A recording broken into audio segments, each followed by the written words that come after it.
It's showtime, folks. Good morning. Tuesday, May 19th. You're watching Inside the Numbers with the People's Pundit. I am the People's Pundit, Rich Barrett. You guys can follow me on Twitter at Peoples_Pundit. I will be joined by Tim in just a few moments. Today, we're going to talk about the perversion of science and data from polls to pandemics, folks. In the Trump era, largely in the Trump era, but this is not something new. It's just something that's gotten significantly worse over the last several, I would say, decade or so. I mean, this is a long time in the coming, a long time coming, long time in the making. Conservatives have long complained about the way science is handled when it comes to the issue of global warming. And really, this show should be called the perversion of professionalism, because this extends, or at least it has in the Trump era, all the way to the legal world, to law. Now we see it's in medicine. I mean, it's everywhere. It's everywhere.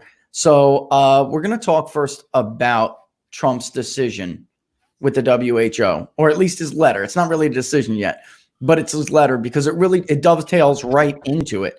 When Tim's ready, we'll bring him in to do the market update. All right. So let's go ahead. Let's just bring this right up. Let's get into this. And also, too, I know I don't want to beat a dead horse here, but I got some interesting stuff about California 25 that I really wanted to bring up. Hindsight's 2020. California takes forever to vote. So, sometimes we just don't have the whole picture until it's later on a week, even 2 weeks. And we'll get more as it goes. But the extent of Mike Garcia's victory is, number one, better known. And number two, we have some surprises, even for me. I told you guys that thing was like slightly Garcia edge. It was leaning Garcia, but slightly leaning, which means it wasn't, in our mind, wasn't fully, you couldn't count fully on a Garcia win, which is one day too. I'll explain the rating system over here. It's a little bit different than everybody else, but it means it's slightly moving in that direction, but not yet it's not countable. So we don't give you guys percentages, because we don't talk about we're about to talk about the perversion of science and data right now. All of these models that tell you there's absolutely an 85% chance so-and-so is going to win, they're full of crap. It's arbitrary, and they're making that crap up.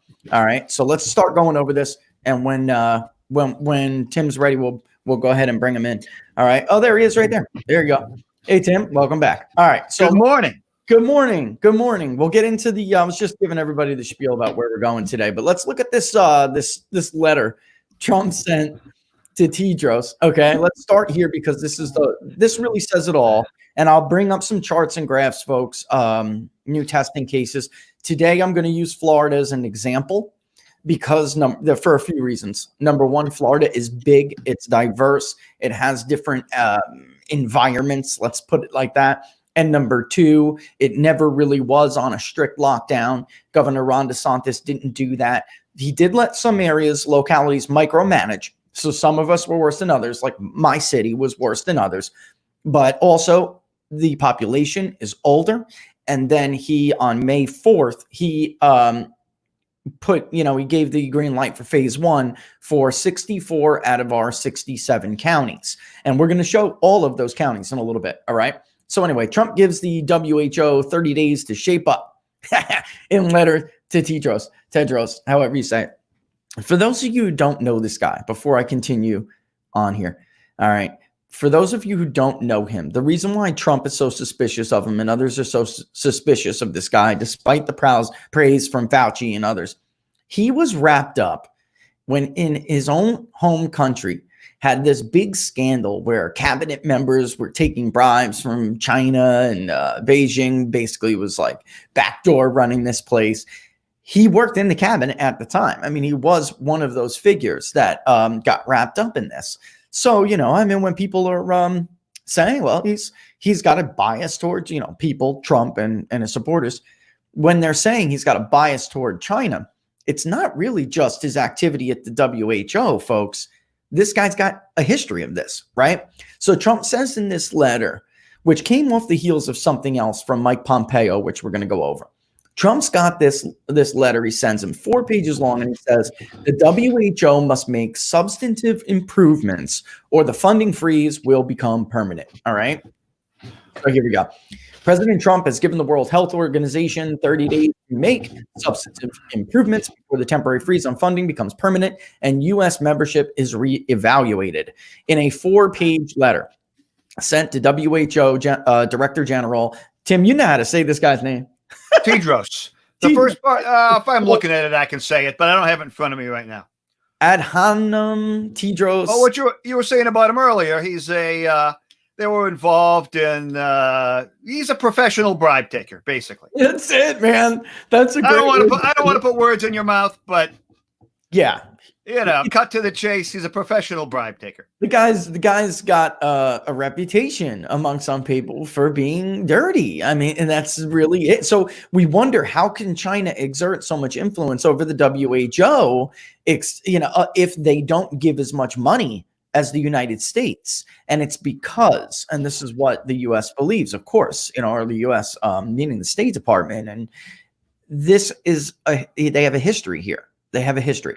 And there's more. It goes more to that. But so Trump says in this letter, which I'm not going to bring up in full here, but he says, it's clear the repeated missteps by you and your organization in responding to the pandemic have been extremely costly for the world. The only way forward for the World Health Organization is if it can actually demonstrate independence from China. And this is a 4-page letter with 14 bullet points. And he says this in a conclusion after rattling off 14 bullet points, because he says I held off the funding, I put it on hold, I put a freeze on it, and then we did an investigation. We did a review. And in this review, here's what we found. Bing, bing, bing, bing, bing. 14 bullet points. Okay. And let me kill this. You guys are going to make it's a little reminiscent of that 6-page letter he sent to Chuck Schumer at one point. Yeah, right. I mean, very close. And even one of them had 3 sub bullet points to prove one of the arguments he was making. And he says this after the conclusion of rattling off these 14, and they're damning, guys. They are damning. Now we'll show you some of them here, one of them, because they have not deleted this tweet, which is one of his bullet points. But in a nutshell, he says, I didn't even honestly, I saw that he tweeted out this letter, but I didn't really read. It's self-explanatory. He says, this is the letter sent to Dr. Tedros of the World Health Organization. It is self-explanatory. I mean, it is. If you read it, take, 3-4 minutes. I don't know how fast you guys read. Take 3-4 minutes to read this letter. If you want to dispute some of it, go ahead and try to dispute it with some evidence, but it's a damning condemnation of the WHO. They've come under intense criticism for promulgating Chinese propaganda.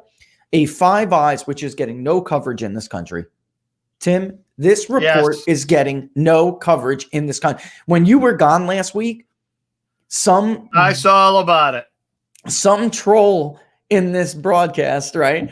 He was trolling us, and he's like, oh, now you're pushing conspiracy theory, because they don't know. I mean, yeah, he's probably trolled. Doesn't matter anyway. You can put evidence in front of his face, but he doesn't understand that the Five Eyes, the alliance of Western intelligence, does not believe this damn thing came from a wet market in Wuhan.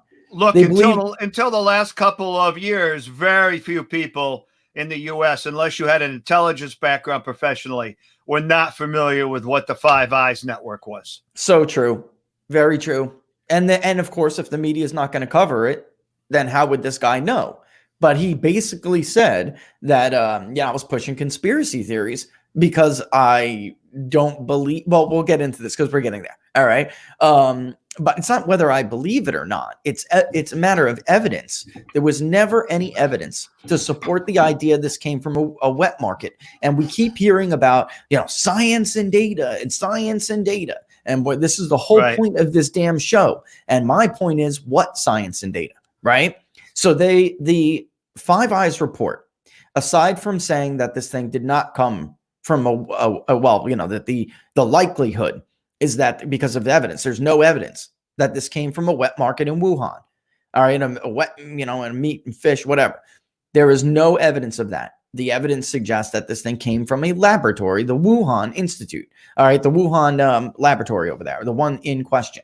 And they further go on to say that China not only misled the world and lied about it, covered stuff up, they enlisted the help of the WHO to downplay the threat from the virus and to cover for their response and its origins. That's what that report says. It's getting no coverage. I think it was who did this, because I want to cite these.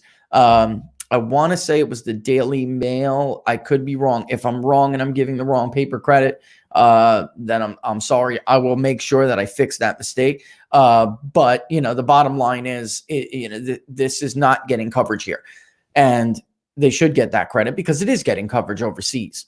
At this stage, this is what the World Health Organization tweeted on January 12th, and they followed up these tweets, this string of tweets, which partly is mentioned in that report, the Five Eyes report.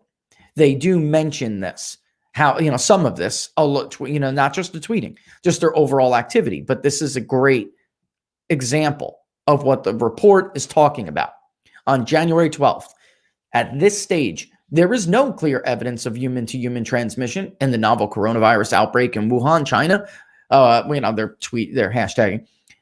They said, however, the Chinese authorities continue intensive surveillance and follow-up measures, including environmental investigations. And actually, I think that one, that was the 12th, even though this is the 14th. But before that, in the first part of this thread, they wrote, the evidence, here we go again with this damn word, the evidence is highly suggestive that the novel coronavirus outbreak is associated with exposures in a seafood market in Wuhan. They call it a seafood market, which is already propaganda. The market was closed on the 1st of January, 2020. What evidence? Every time you hear somebody, whether it's the WHO, the governor of California, the governor of New York, the governor of Michigan, the governor of Pennsylvania, use these words: evidence, data, the science. What evidence? What data? What science? Where is this science to justify all of this? What they're saying. I mean, from the jump on this thing, they just keep using these words, and we're all just supposed to. It's like a dogma that you can't question these people. You can't, when somebody says, it's like when somebody invokes the word science, Tim, it's meant to shut up debate. They don't actually bring up anything. You know what I'm saying? They don't actually bring up any science. You know what I mean, Tim? It's like global warming. They did that with, I was just going to say, they did that with global warming for years. Nancy Pelosi famously said once or twice, the science is settled. Only because the scientists have to promote the concept of global warming and the fact that humans cause it, so that they can get millions, if not tens of $millions in grant money from research organizations and to continue their work and pay themselves. Right. And it's when they say this, it's meant to shut it down. You're not supposed to. It's like full stop. It usually is followed by a full stop type comment. Yeah, right. Full stop. Right. Which we're not, and then basically they make these claims, and, and we're going to look at a lot of them today, but they make these claims. You're not allowed to question them. And then they turn out not to be true. And then nobody has any, nobody has, what's the word I'm looking for? They're not held accountable. There's no accountability. Right. At this time, when they set out this tweet, when they tweeted this this information, big universities in this country, Johns Hopkins University, I know they're taking a lot of flack from their model. We've been over this, though. Their model was not meant to be a policy-making model. Their model was not meant to be for those purposes, like Imperial College and the IHME, right? We went over this, a week ago? No, it was more of a data map to help government officials and health officials track on a interactive, up-to-date basis how where the where the outbreaks were. Right. It was not meant to be what those other models. It was not. That's predictive. Right. It was not right. It was more like an experiment in modeling and a tracking. It even says on there, by the way, John. Right. It doesn't say. And in an interview a couple of weeks ago, when questioned about how the models were coming under so much criticism. That guy, what's his name? Charles Murray? Yeah. The guy from the Christopher Murray. Christopher Murray, the guy from the IHME out at University of Washington, said, well, I think the model you're talking about is getting all the criticism is the John Hopkins model. Right. Give me a break. No, buddy, we're talking about you fraud, right? So let me just to go over this again, because I see a lot of people jumped in as we were doing this. The evidence is highly suggestive that this thing came from and they used the word seafood, Tim, seafood market, right? Okay. And this tweet followed by the next tweet in this now infamous thread, which claims that there was no evidence of human-to-human transmission. Both of these enormous claims were false. They were not true. And the worst part about it is we never heard about any evidence. Same thing. And this is why I said the show really should be called The Perversion of Professionalism in the Trump era, not just science and data. We're focusing heavily on that now. But it very much reminds me of the Mueller indictments that were coming down. I'm thinking about the 17 Russian nationals, 16, whatever, the troll farms. We just heard about this evidence, and in truth, there never really was any evidence. So Robert Mueller relied on the work of a company that went under oath and said they don't have any evidence anything was taken from the server. But we'll get into that as well. So it really should be the perversion of professionalism, because there's almost no sector anymore where nothing is where something is safe. You know, the sanctity of some truth is safe from political agenda and money, because part of this is money. You know, like Tim said before, Tedros is like a professional bribe taker. It's not just the money that China gives directly to the WHO as an organization. This guy is a professional bribe taker. He's well known to have been wrapped up in that investigation. And it's at the point now where you really have to question everything. Sadly, it's from, polls to pandemics, like I said earlier. You just really have to question. You have to either question or because it's great to do both, withhold judgment. You simply cannot make a determination based on when somebody said without giving the evidence. So if you're going to if you're going to use the word evidence, you're going to use the word science, you're going to use the word data, you have to do what it is that we do every time I invoke those words myself. Support them with actual evidence. You can't just say it. All right. So in a recap here, in early April, President Trump announced a hold on U.S. funding to the WHO pending an investigation. The letter to WHO Director General Dr. Tedros himself, a controversial figure with ties to China, there you go, lays out the findings of that review. Again, go back and read that letter. Everybody should read that letter. If you're watching that show, if you're watching this show right now, if you're interested enough to watch this show, take a second, folks, and read that letter. Go ahead. I can't go over 14 bullet points in the show. We're already almost done with the first segment of the show already. Earlier on Monday, and we covered this, Secretary of State Mike Pompeo, he issued this blistering condemnation of the WHO. They excluded Taiwan from the World Health Assembly. And we'll go over what that is in a second. I'm not even going to read it here. This should take us right here, and you guys should be able to see what I'm seeing. Right? Let me just double check, make sure. Yeah, there you go. U.S. condemns WHO for excluding Taiwan from World Health Assembly. So he goes on, let's read the subheadline here, right? I just read the bulk of that to you right here. What is the World Health Assembly? All right. It is the decision-making body of WHO with the World Health Organization. They do this every year. It's an annual event. Every year it's in the same place. It's in the capital of elitism, Tim. Is that a good way to put it? Geneva? Is it, or what do you think is the capital of it? Geneva or Davos, like the Davos. Davos. Yeah, Davos. But I don't think this event is in. It's in Geneva. This event is in Davos. Someplace that Davos is a classic because it's someplace that you could only get to by private jet. Yeah, right. Private G5. Anybody can get to You have Geneva. to have a G5 to get there, unless you want to be on some questionable puddle jumper airplane from Geneva to Davos, going through the Alps, and who knows whatever the weather is going to be. Yeah, we've seen that before, right? Didn't they have a movie about that? Planes going down over there. It's not a good place to do it's not a good place to get to if you have a puddle jumper. But so basically every year they hold this thing. Every year it's in Geneva, Switzerland, and delegations from member states, WHO member states. They decide, they go in, they hatch out specific agendas that are prepared by the executive board. All right. And even the WHO, it states right here, the main functions of the World Health Assembly are to determine the policies of the organization, appoint the director general. So these are the people who will, who will give Tedros its thumbs up, supervise financial policies, and review and approve the proposed program budget. All right. This is scheduled. The 73rd World Health Assembly will be held virtually this year from May 18th to the 20th.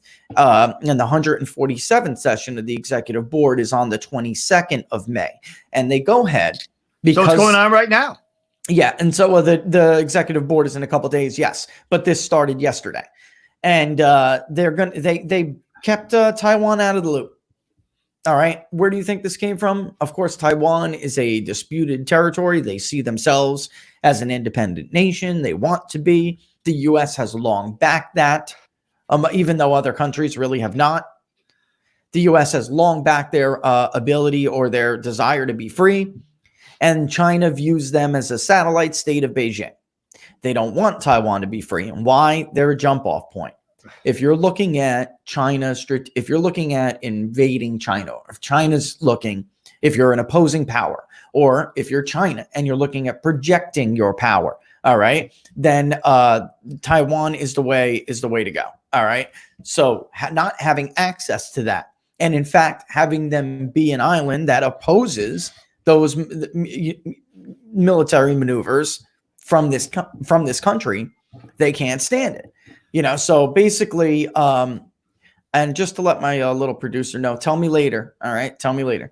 Taiwan, which China refuses to acknowledge as anything other than a satellite state under Beijing, has been among the most successful nations to contain the coronavirus pandemic. It's astonishing given the origin of the outbreak was Wuhan, China. So Pompeo is saying here, this thing was right near the outbreak. They've done a great job, and the U.S. will go on to basically. Yeah, I think they've had single-digit deaths. Yeah, they've had. I mean, Tim, like less than a dozen. I might be off on that, but then no, they're close. It's close. Low amount of deaths, and they were the ones who tried to inform the WHO and informed our health officials, or at least our government officials, that they had evidence that this had was transmitted by human to human contact when the WHO was insisting that it was not, and based on what China was telling them, and also that it did not come from a wet market in Wuhan. I mean, and they're basically, the U.S. will tell you, Tim, that their success is because they've been transparent and because, we've been over this before. I don't subscribe to the democratic peace theory, but it is true it makes common sense that if a country is not hiding stuff and they're engaging more openly, then they're able to, share with the rest of the world what's working for them, what's not. And people are more willing to share information back, other nations. So, that's what Pompeo credits with their successful response. And everybody gives South Korea the best praise for how they handled this thing. First of all, we've blown past them per capita on testing. We're more than twice now. We talked about that last week. I think it was Friday. We went over that. So that's not even, a credible argument anymore. But everybody ignored Taiwan. Now, like the WHO is ignoring them and did not invite them through the World Health Assembly. And Pompeo was saying this was because Tedros himself, he buckled to China. He has the power. And here, let me read the quote because he'll say it better than I will. WHO Director General Tedros has every legal power and precedent to include Taiwan in WHA's proceedings, yet he instead chose not to invite Taiwan under pressure from the People's Republic of China. That's a strong condemnation, and he says basically echoes Donald Trump here, and he said that it's a lack of independence, and it deprives the assembly of Taiwan's renowned scientific expertise on pandemic disease and furthers the WHO's credibility and effectiveness at a time when the world needs it the most. And here is where this ties in to the title of the show, the narrative of the show, whatever you want to call it, the theme of this show. Because of a political agenda, Taiwan is being excluded from this thing, and the World Health Community is going to suffer. So science is going to suffer, even though they love to invoke that word. Science is going to suffer because of a political agenda and money. All of this, every time you break this down, folks, you want to know where the agenda is coming from, follow the money. Just follow the money. That's so true.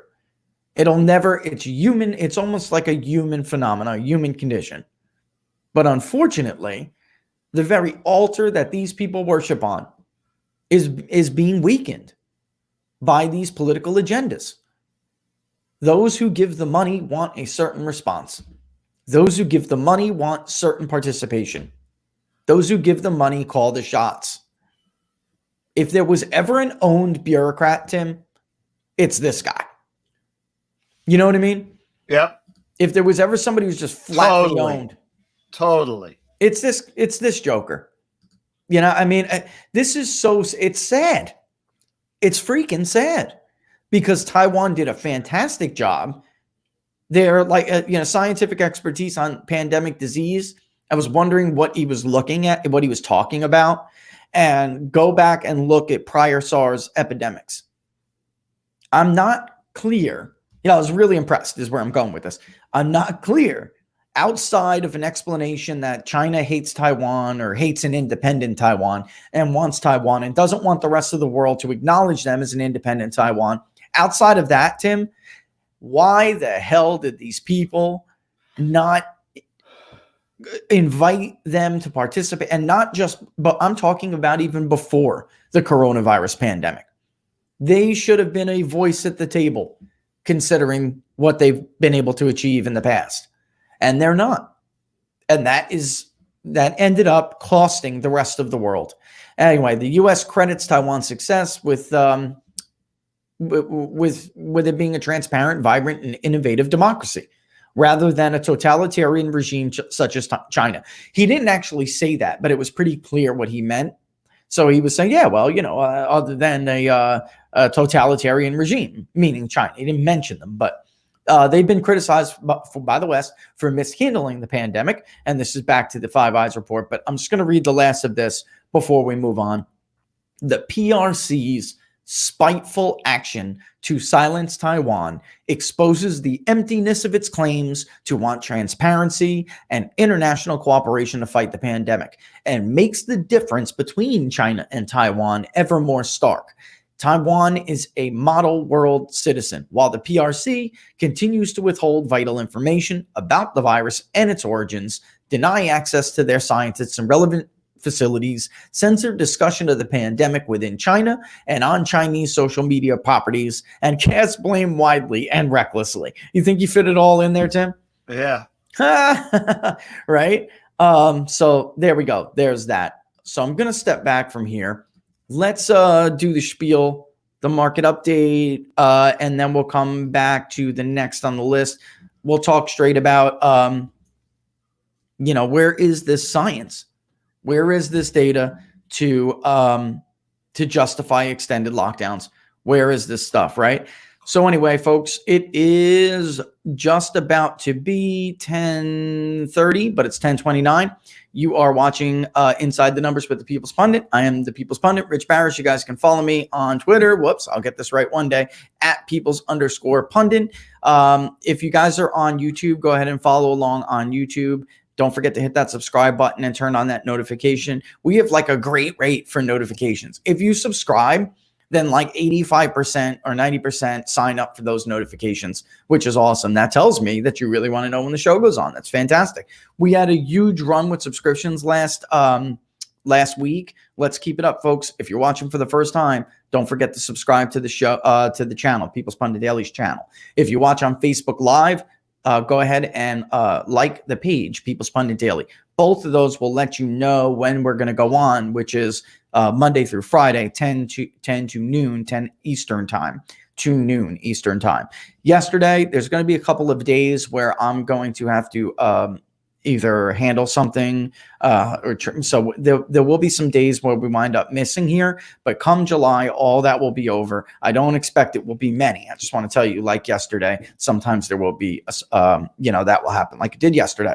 The best way to support the show is to subscribe to People's Pundit Daily by going to peoplespunditdaily.com and picking a digital subscription, or you could just take the short link, ppdnews.us/subscribe. ppdnews.us/subscribe. Let's kick it to Tim so he could give us the market update. I'll be right back, Tim.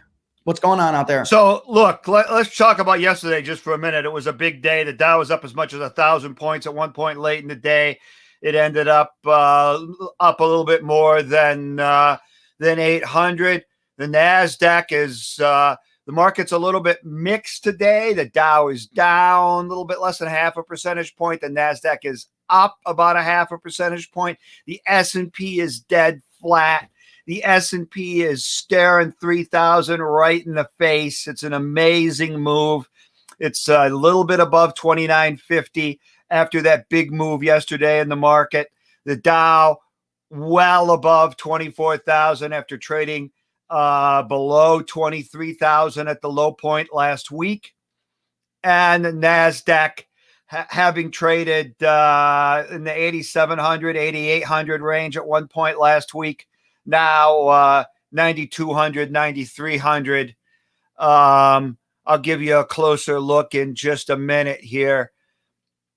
And basically the move yesterday was a combination of the optic of a lot of states starting to open up, a lot of things, businesses starting to call workers back that had been furloughed.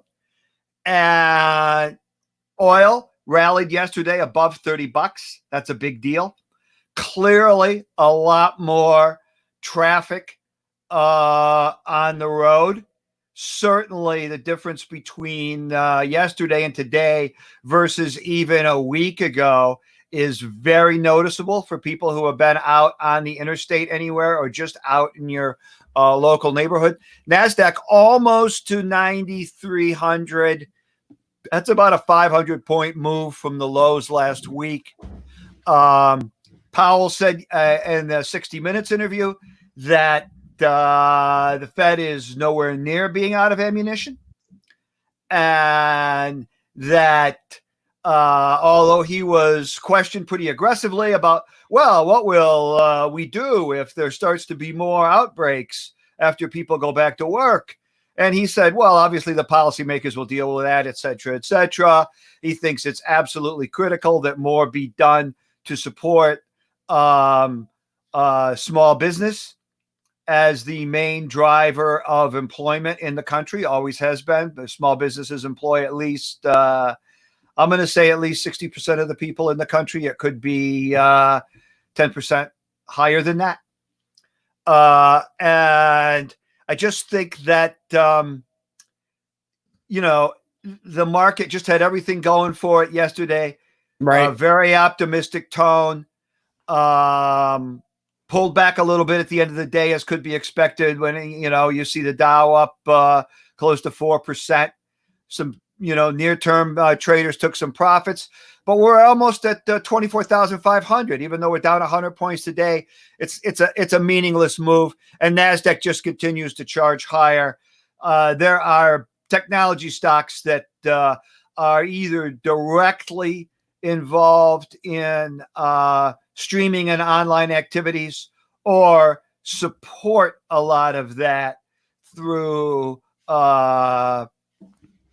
routers and drives, and just clearly there's been a major upgrade by individuals for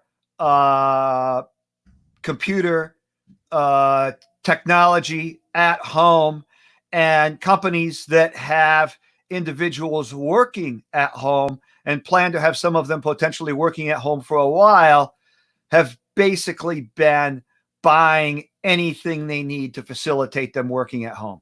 Yeah, there was a lot more people. You mentioned before the roads. There was a lot more people on the way to work this morning, on the way into the office and studio. I mean, it was not fully back, but really close. I am not in, and we're going to talk about this now. I am not in one of the 3 counties that didn't go into phase 1, although my local city, our mayor and commissioner, they were a little bit more strict than some of the other areas, even though the caseload really was not that high here. They just bugged out because we had the university. But yeah, on May 4th, you could just definitely tell the difference is where I'm going. Even since on May 4th, Governor Ron DeSantis decided to enter phase 1 with 64 out of the 63 counties. Palm Beach, Miami-Dade, and Broward County are the 3 counties that did not enter phase 1 yet. They had, and we're getting actually ready to move into phase 2 with the rest of the state. And he took a lot of crap. We all remember, I mean, from trolls on Twitter to people who are against him politically in this state. He's a popular governor, but he never did do those strict lockdowns. On May 4th, he does this and gets creamed by the media, which is a very liberal media down here. You'd be shocked. It's very liberal in Florida. But anyway, what do the numbers say? Because people were saying, here we go, back to the science, the data. You got to listen to the science. What science are they talking about? Because I'm going to show you some data right now. I'm going to show some evidence to back up what I'm saying. And they don't ever come back with actual evidence, empirical evidence to argue my case. It's just platitudes and garbage. This is what we've seen going back to April. When we talk about where is the curve, flattening the curve, the evidence nationally suggests that we probably flattened the curve over a month ago. All right. Longer than people suggested or thought to begin with. Let's look at deaths, which is a lagging indicator. These are resident deaths by date. And it goes back to almost the middle of April, down now to, this is the most recent. I just got this and updated this morning. You will see yesterday when I got the original screenshot, I thought yesterday, you can see, was low. We're talking about 6, all right? I think we're talking about 6 deaths. Let me just double check and make sure it could actually be 4, all right? It is, yes, 6. So now for the second day in a row, we're looking at 6, which is the lowest ever since this thing really started. All right. Second day, because of course we see a big dip like that and once in a while. You don't want to get your hopes up because you can think, well, that's one day a trend does not make, right? But overall, that deaths are a lagging indicator. This is the number of statewide tests. Basically the sum of persons who have been tested, negative versus positive per week. All right. And this is, let me just read this as a little disclaimer. That data shown is the last date of the reporting period and includes the total from the last report date and the previous 6 days. All right. You go back, folks, all the way to before testing was even robust in this state. I mean, it was like that nationwide. The very first entry there is April 11th. You will see that there were only 66,500 and change persons who tested negative in the state of Florida and 7.2 thousand who tested positive that week. The very next week, again, these are weekly totals, weekly sums. It started to tick up. The number of persons who were tested that returned negative, while the number that tested positive ticked down to 6.3. Generally speaking, when you test more, you should find more positives. We saw that happen nationally. We saw that happen in New York. It makes sense. You cannot get as many positive results if you do not test as many people. The following week, we have 90,700 and change that tested negative. A lot more tests, obviously, almost 23,000 were conducted than the prior week. And yet we had, again, a smaller number of the sum of persons who tested positive for that week, falling from 6.3 thousand to 5.8. The next week, we get a little bit less tests, a few thousand less tests. The number continues to decline by a greater percentage, which is important here. Sometimes these numbers will go up and down. You have to look at the percentage of the total that were tested. It still was a greater percentage of the decline with the sum of persons who tested positive than it was the sum of persons who tested negative, even though we saw total testing decline. The very next week, which is the second to last week that we have on file here, which is for May 9th, then we saw testing really ramp up to more than 120,000 tests statewide, 115,000 and change, about 115,100 tested negative, and 4.4 thousand tested positive. So we saw an increase of 30,000 tests, and yet the number of positives declined. The next week, which is the last week we have closer to this week, it was the week that just passed, 118,100 tests were negative and 5.1 were positive. So a little tick up, but not anything remotely suggestive of a spike. What could be when you put this on top of the next one we have, which is the percent positive for laboratory tests over the last 6 weeks, you can still see what I was talking about there, where you see the percent, the positivity rate, which is what we call the positivity rate.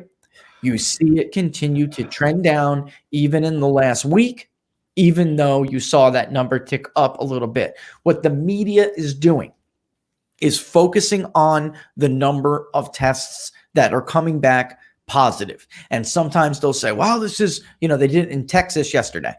They'll say this is the greatest reported number yet for a single day. What they don't tell you is that the number of tests that were conducted was also, as you can see, go back one, please. You can see that last week was the greatest number of tests we've ever conducted. Overall, the positivity rate continued to track down. It continued to trend down. What was the target? What did health officials say we should shoot for if we want to keep this pandemic contained in this state? The target was 10%. We never, let me say this again, never, I will repeat, never hit that target rate. Never. We always came below the target range. And we are continuing to track down. That goes for when, again, deaths by date. We're talking about going back to April 11th when we were talking about flattening the curve. Clearly, since deaths are a lagging indicator, and testing, the positivity rates have continued to trend down. Clearly, we have done the job of flattening the curve. And since May 4th, we have not seen those jumps. Let me put up that last week again. That's the last week. Now we have almost 2 weeks since this thing has been open. If you want to track it by day, here are the counties that were opened. We have to update this puppy. Actually, I'll pop one in. Maybe during the next market update, I'll get the last 4 days in there because we have the People's Pundit Daily Chart, which is the updated version of this. And you can see that the positivity rates of, here, go back and give them the health of, if you could see the positivity rates really have not done anything. So what? Rich, I think it'd be very interesting to get data from Tennessee. And the reason I say that is I just spent about a day driving through Tennessee. Right. But they reopened May 1st. And there are some very sizable cities in Tennessee. Nashville is obviously, if no one's ever been there, a very, very, very vibrant place. Tremendous music scene. It is just blossomed as a vacation destination within the U.S. for people to go. Millennials absolutely love it there. I think it's going to be one of these, it's going to be a very, very, very popular urban area for young people to live and work. Right. There's other mid-size, like second tier. There's probably probably a total of 4 at least second tier cities in Tennessee. And I was doing the podcast from Michigan last week. I was visiting family there. I flew to Texas. What was very interesting about Texas was you have to fill out a form if you're flying into Texas, saying where you're flying from, where you're going to be staying, and if you're coming from New York, New Jersey, Connecticut, Chicago, or Detroit, they want you to self-quarantine in Texas for 14 days or less, depending on how long of a time you're going to be in the state. So even though they've gotten some negative pushback, even though the governor has gotten some negative pushback from the media for potentially opening too soon, and there were headlines that now there's an outbreak of new outbreak of cases in Dallas. Well, of course, testing is ramping up. Right. That's what I don't know the details behind it. I just saw the headlines at some point in time, but I drove from Dallas to New Jersey over the last 2.5 days. And it was just interesting to see.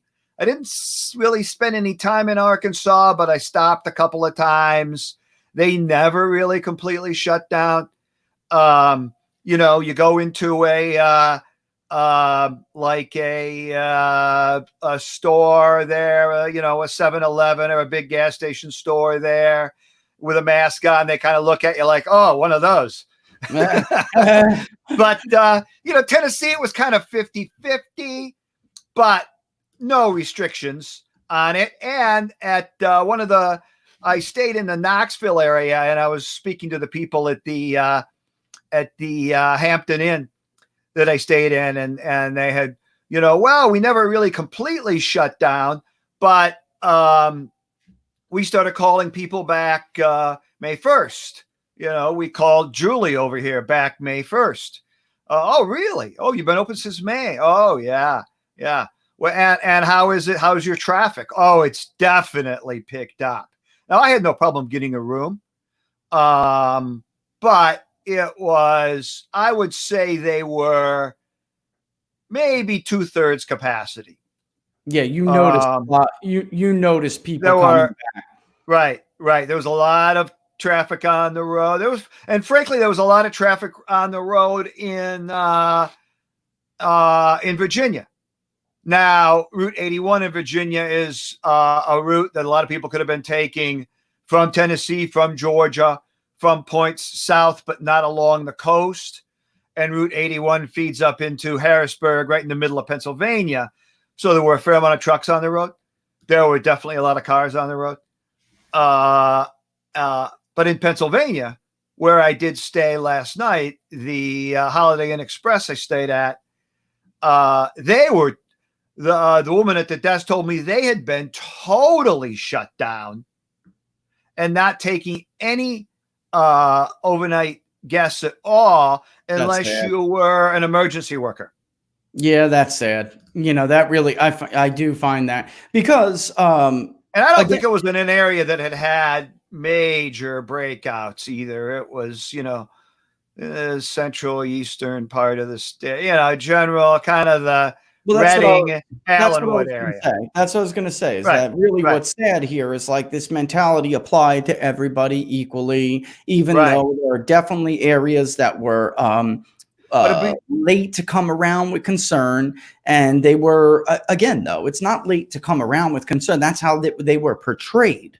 These people were actually, of course, some of them, I'm sure, did not take the virus as at least as serious as they should have. But it doesn't mean there's no middle ground where you can take it, for, you know, in its proper context. If you look even at, I mean, again, I pulled this dashboard up for people to see.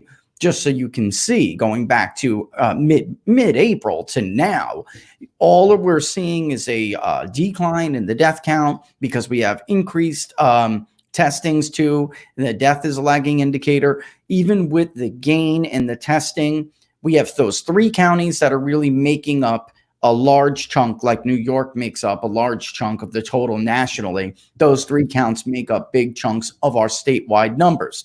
But even including them, if you look at all 67 counties, and the governor was touting this the other day, I think it was yesterday. Yep. He's right to do so.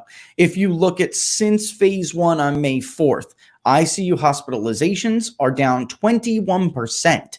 And you can see total hospitalizations there, guys, at 8,304. That's a lot, you know, I mean, when you're talking about actual people, when you're talking about what we see every year for other issues, it's not. Ventilator use is down just under a third, Tim, just under a third. I mean, folks, that is a significant improvement. And at the very least, it can show you that this can be done. You don't have to willy-nilly shut everything down and cause widespread collapse. And you also don't have to be reckless.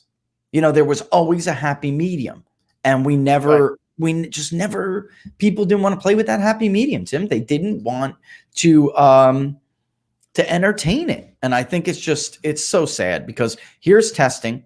And if you look by county, I should zoom in here just so you guys can see where we're testing here. All right, let's zoom in on this map because you can bubble graphs, higher numbers, not just populations, higher numbers of tests. You can see here's Miami, which was one of the 3 counties. All right. And obviously it is what it is.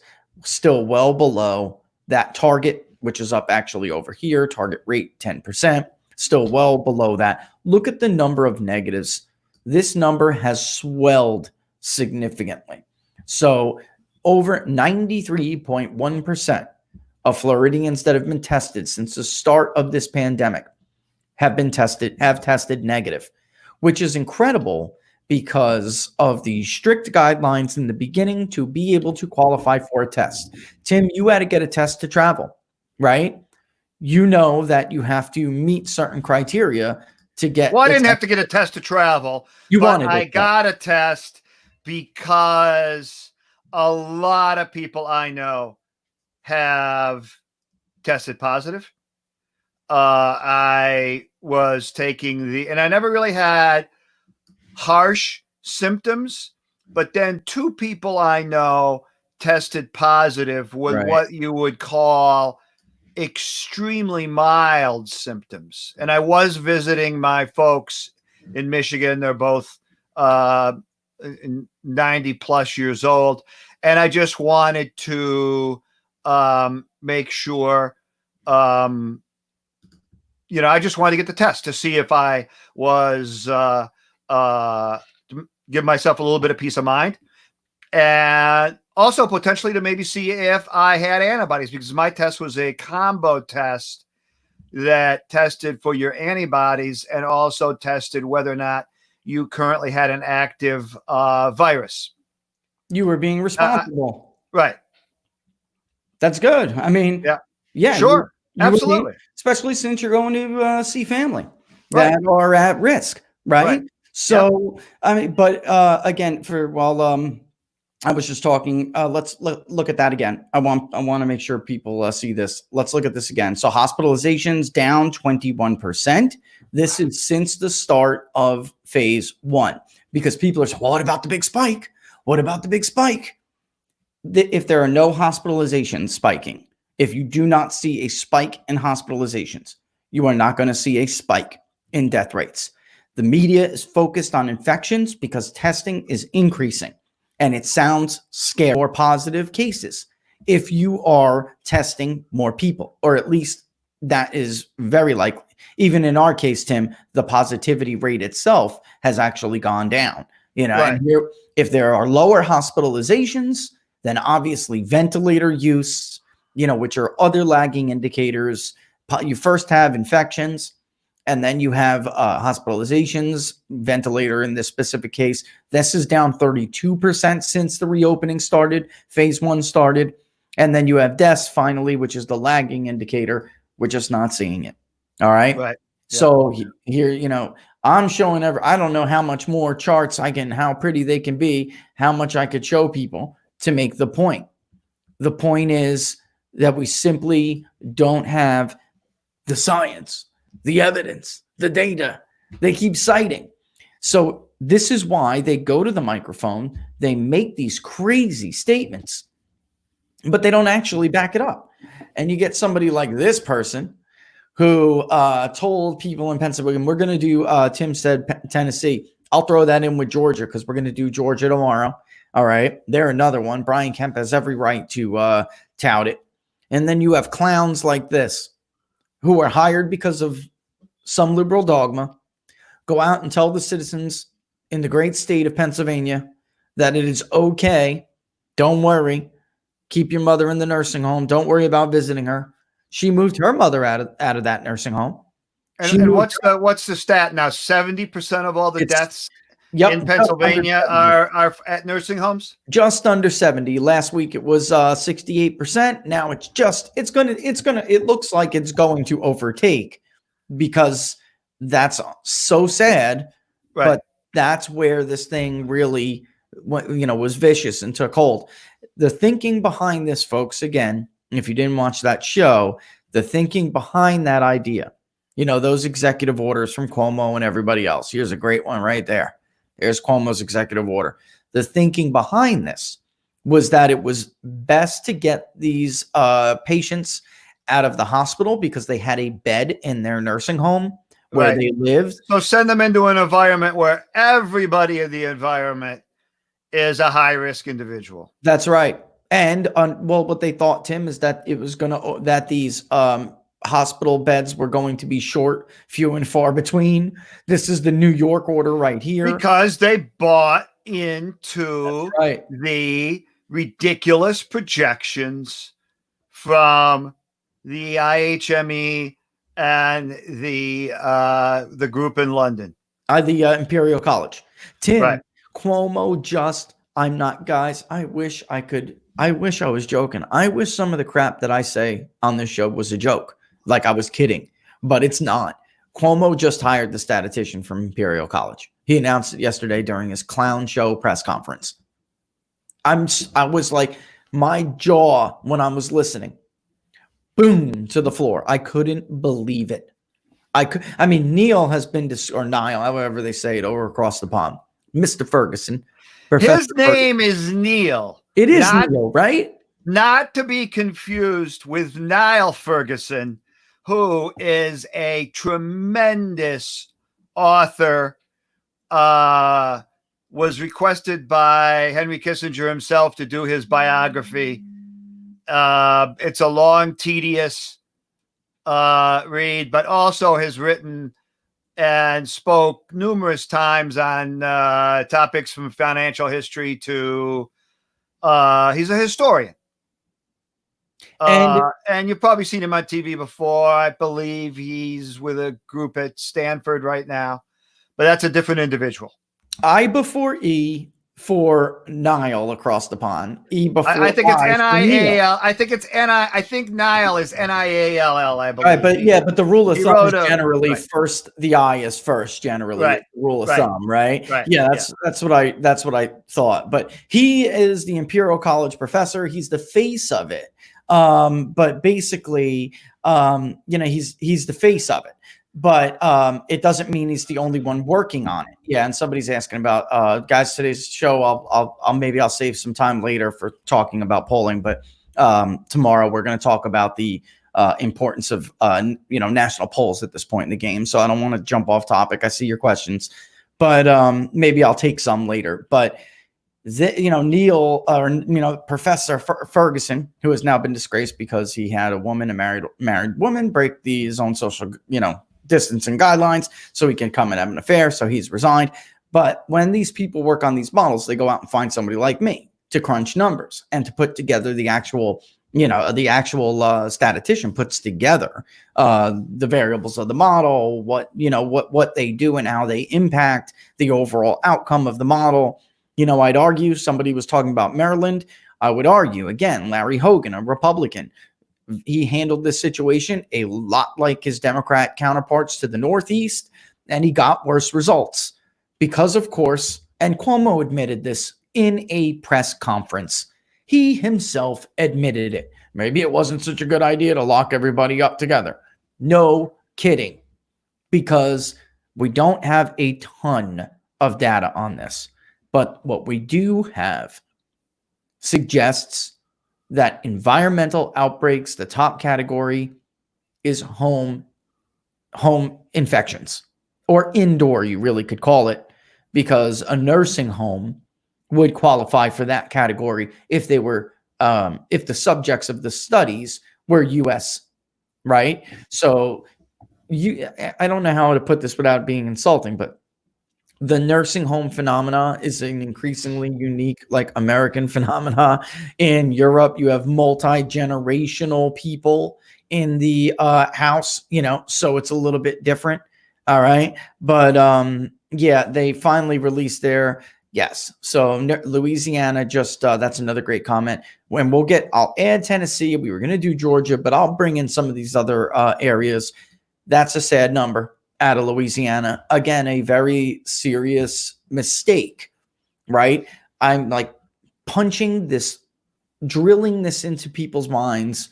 The crisis and Leviathan works, so they return to it. And people make quick, rash, and bold decisions during times of crisis when you shouldn't.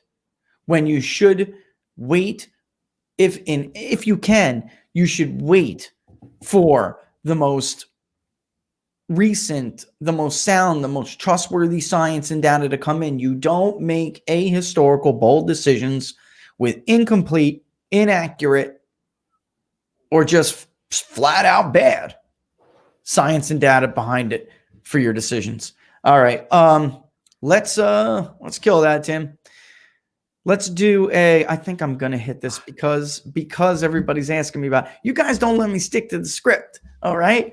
Today's about the script, but you don't let me. I was going to come back and do a little bit of, I promised everybody we talk about Crowdstrike last week and some of the testimony. I'll save a little bit of time to drip in that testimony. But there's a poll out in Arizona today from Ohio Predictive Insights showing Biden up again over Trump in Arizona. I think I might have, confused you guys. Maybe I'll touch on that a little bit because this is about how, data has been perverted in the era of Donald Trump. I haven't looked at that poll. I think, they're a relatively decent polling firm.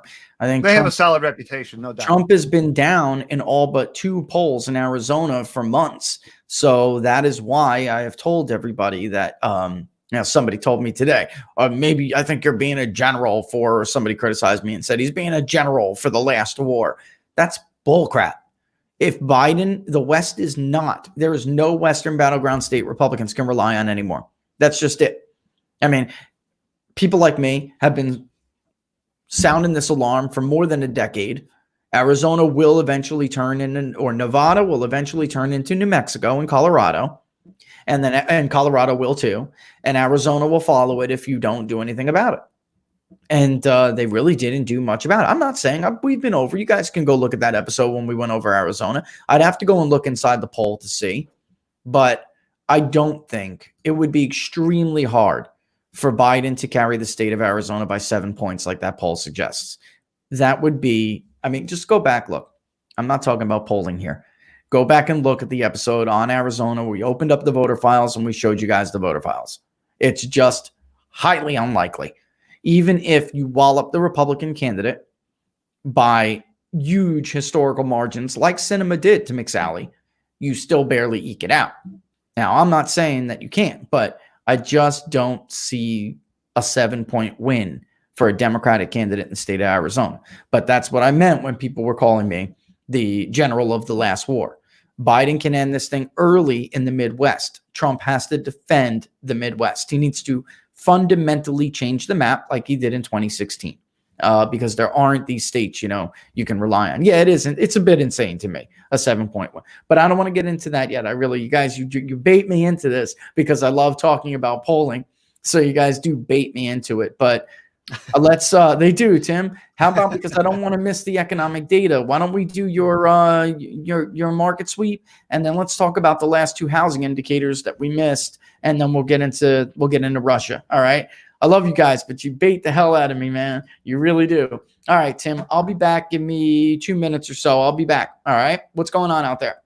So the markets are pretty much at their highs of the day. I mean, the Dow was down as much as 200 points. It's down 55 points right now. You've got to expect some consolidation after nearly a 4% move higher that we had yesterday. But we're holding this 24,500 level for right now. The NASDAQ is pushing at 9,300. I think it's maybe between 6 and 6.5% from an all-time high. That's astounding when you think about everything we've gone through with shutting down the economy, and then the economic data that's come out over the last month reflecting that. But the NASDAQ clearly has a lot of very high-profile companies at the top of their list that are potential beneficiaries of the exponential increase on internet usage from both people working at home and or streaming, and Netflix or whatever your favorite streaming provider is, 2 to 3 times more than they have been in the past. S&P 500 slightly in the green, but less than 50 points from the 3,000 level. That's going to be a big level to watch. The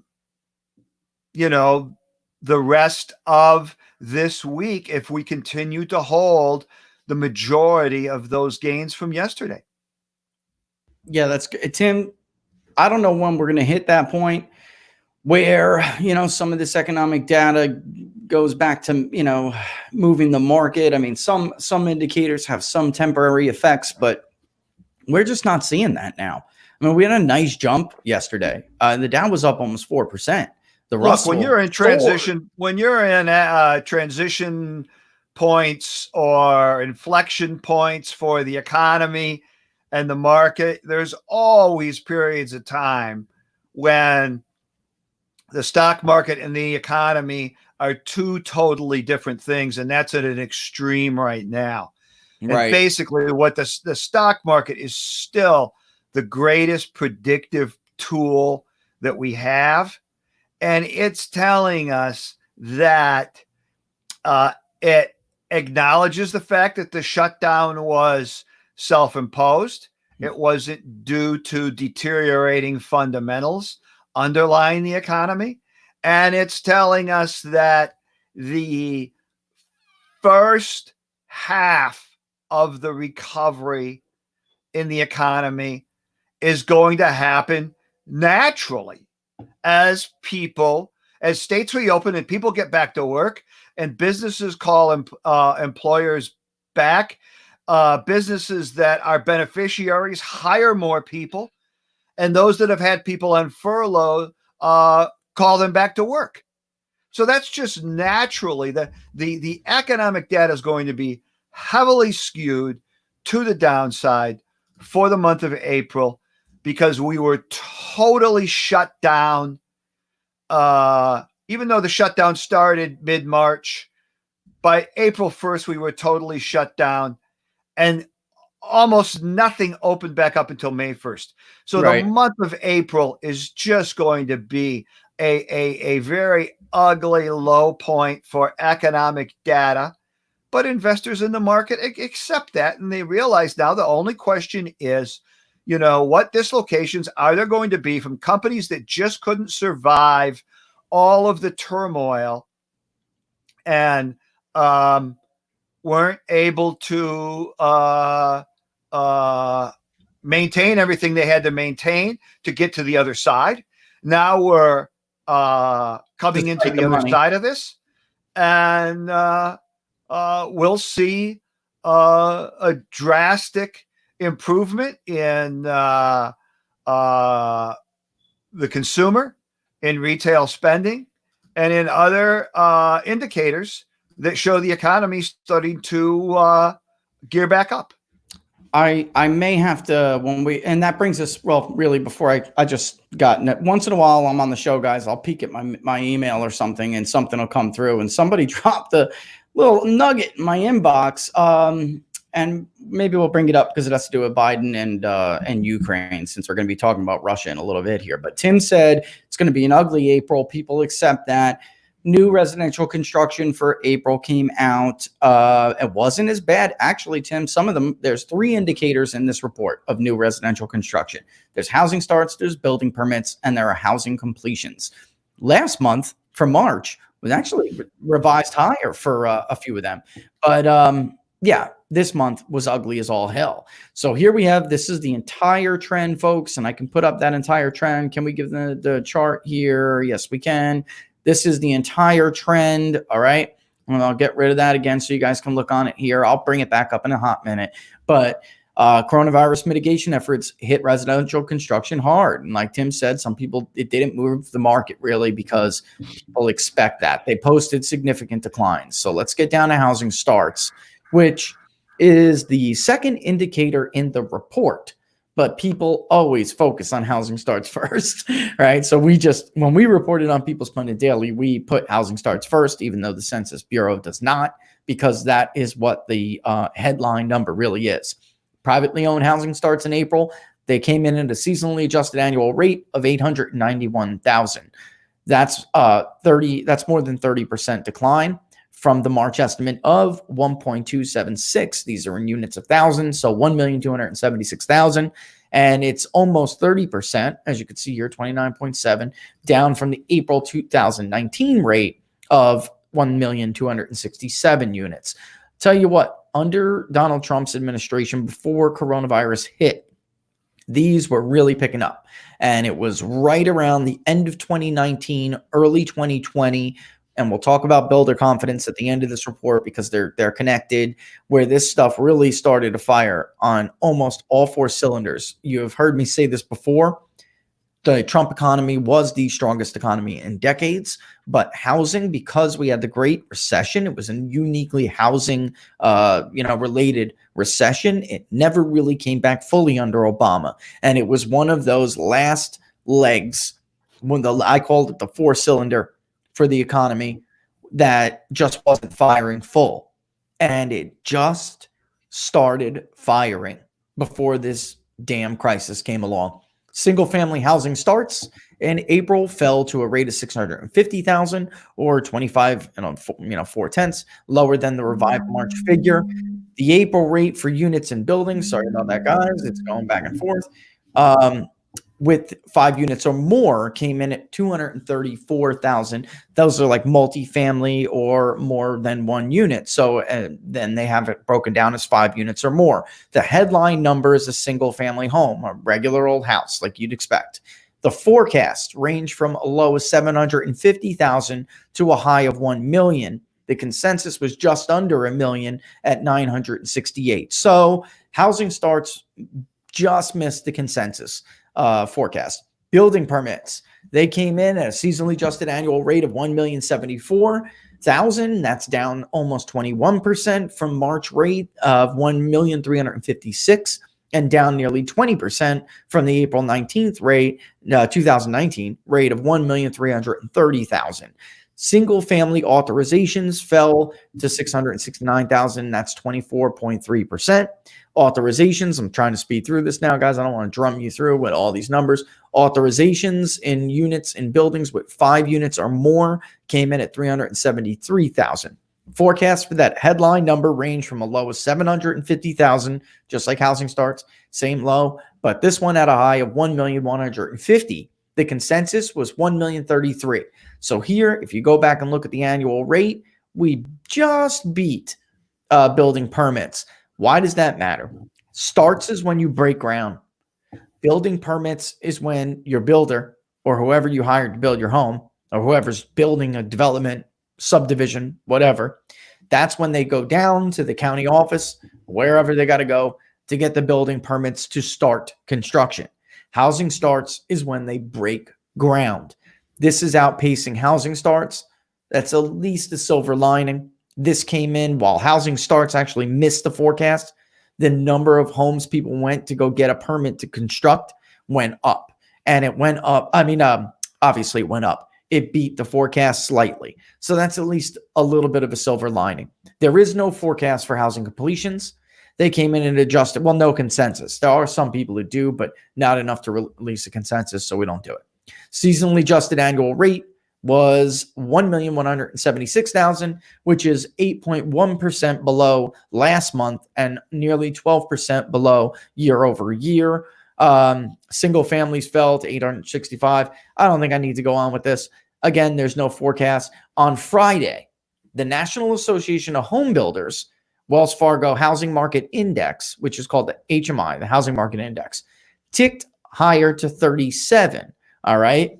That was slightly beating the consensus, but it still remained historically low after starting the year off and ending 2019 high and starting the year off in 2020 at a 20-year high. This is, again, Tim, this is one of the things that gets me the most because you and I privately all year long had talked about, more than a year really, had talked about when that fourth cylinder was going to come.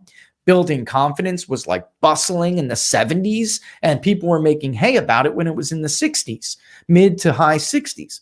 And then it was touching, I think it hit, where was it here? It was 75 in December 2019. It ended at a level of 75 that year, and it started January at 74.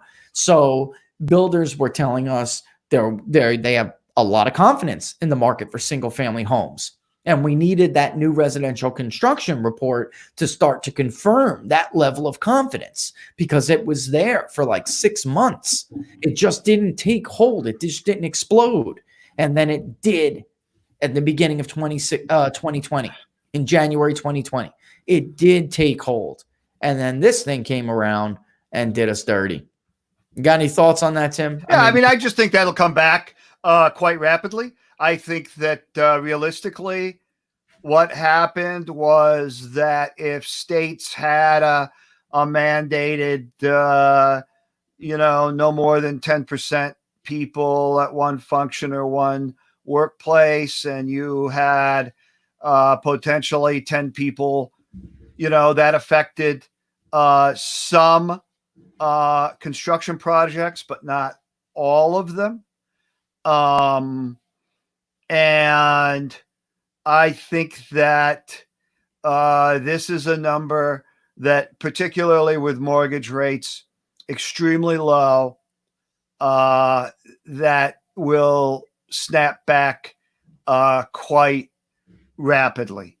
A lot of city and county offices were probably closed or working remotely.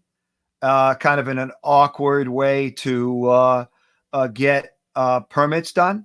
They obviously want to send inspectors out to the house for various stages of laying a gas line, laying electricity, putting in the foundation. That was probably all put on hold temporarily. But I think that the people that have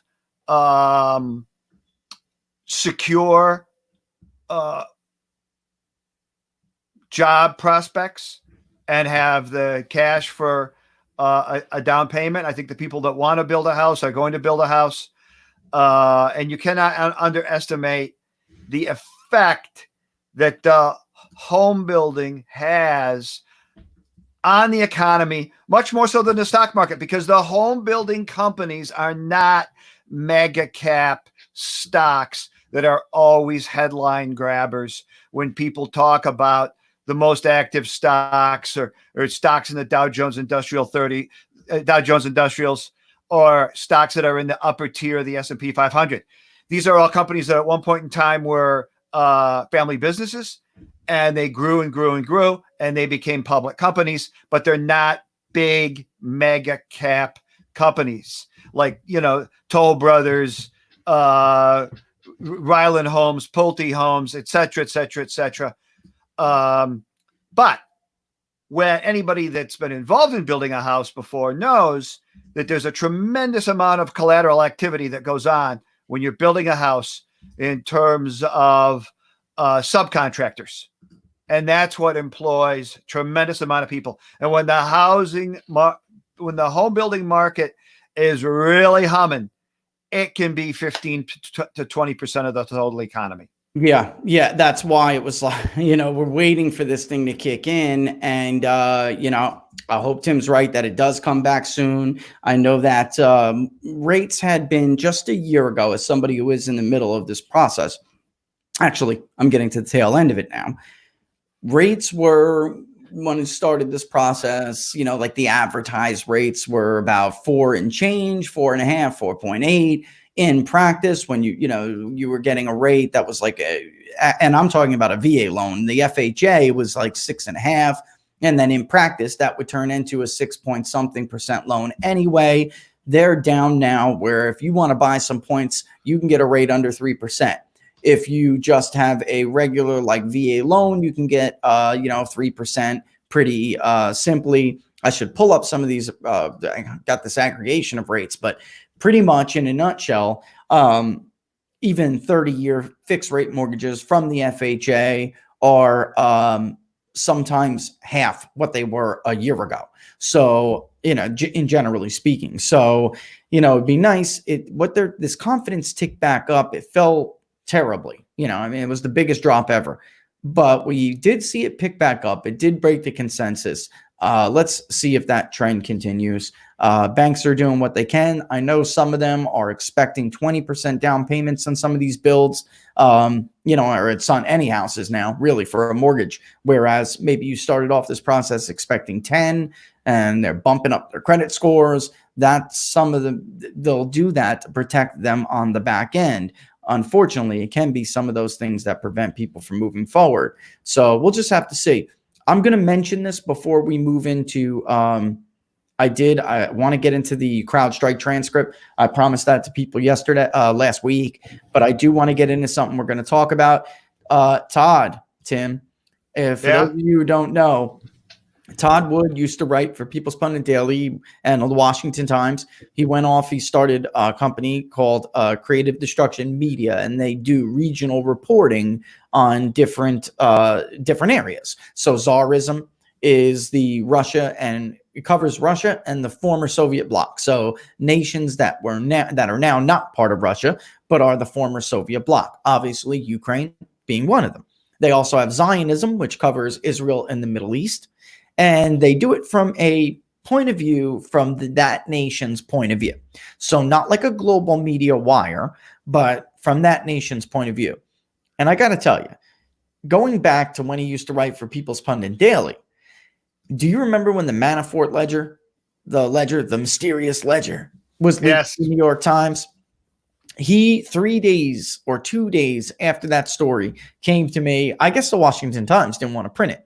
But he had some sources at NABU. And of course, we have to verify stuff. We have to make sure he's telling the truth. They didn't want to touch the story, but it was pretty clear that his sources at NABU were confirming that there was something disgusting with that ledger. And he wrote an article basically breaking what we now know to be true about the ledger. And he did it within days of the New York Times printing that story. So I'm using this as an example to tell you, Todd has some good sources in the former Soviet bloc. All right. He just does. And what he's doing right now is apparently got himself an audio tape. He has been visiting with a Russian oligarch in prison. He was arrested on his way to the United States to talk to the media, to testify in support of Donald Trump. During the impeachment situation. He had a lot of things to say about Marie Yovanovitch, who I've tried to explain to you people is a throat cutter. His name is Alexander Onashenko. If I pronounce his name wrong, it is what it is. But anyway, he's been meeting with him in prison. They got him locked up, and there's no movement on his case. But he was right on with Artem. I don't want to blow Artem's name either, but he has been tossed out as the chief of NABU, which was Obama's guy and Biden's guy. He has, a Ukraine court found him guilty of election meddling, which is a felony over there. And the reason behind that was that they said he helped Hillary Clinton in the DNC. Part of that was that ledger, that bogus ledger.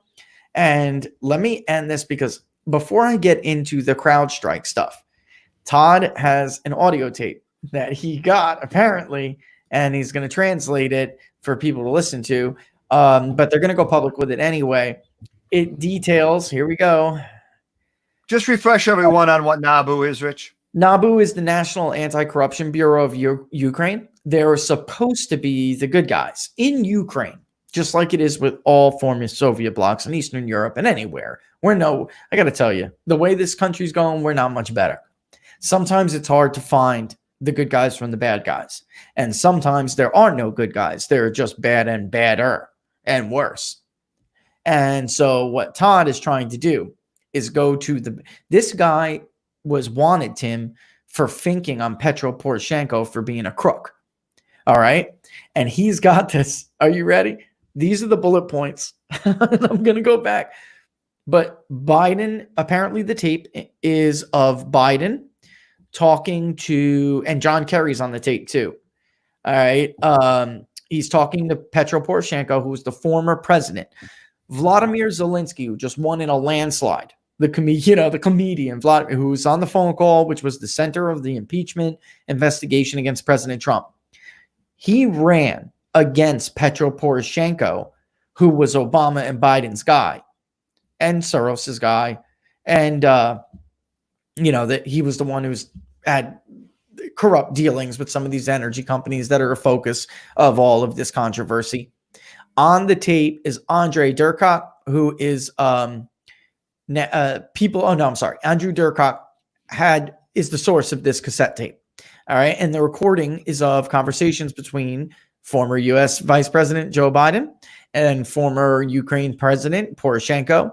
There is also a recording of Poroshenko's conversation with former Secretary of State John Kerry. And apparently a summary of this audio tape, Todd, is Biden putting pressure on Poroshenko to fire Viktor Shokin.